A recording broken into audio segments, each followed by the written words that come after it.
hapa. Haya. Maimuna, kazi yako nini kwenye mwili huu? Zungumza, sitaki upumue. Kazi yako nini Maimuna kwenye mwili huu?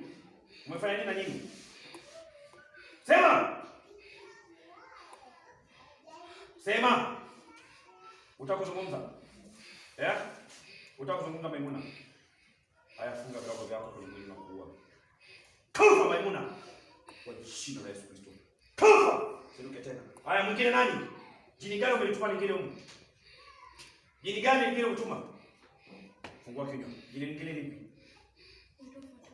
Anaitwa Fatuma. Hilo jini. Fatuma, kazi yako ni kwenye mwili huu? Umefanya kushughuli gani kwenye mwili?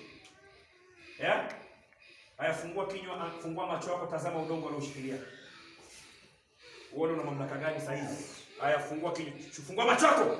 Unaona nini hapa? Udongo Katika jina la Yesu Kristo, yale maneno yote walikuwa wametamka na kuyaombea udongo huu. Usio udongo tena. Ukae ni kilio kwao. Fire! Kuanzia sasa. Haya, angalia tena. Angalia unachokiona hapa. Unafanya nini udongo? Unafanya nini udongo?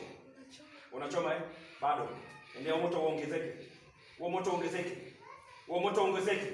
Na atakaporudisha leo udongo, umauti kwa yote anayeinuka kwa ajili ya ubinti, ukae juu yake. Kwa jina la Yesu Kristo, mwana Mungu aliye hai. Haya, umebakiza nini? Wewe Fatuma, kazi yako ilikuwa ni kwenye mwili huu. Kazi yako nini? Kazi yako nini? Unataka umtume wapi? Afanye anachotaka mimi. Kama kipi vile? Kama kipi? Nataka watawala wazazi wake. Atawala wazazi wake.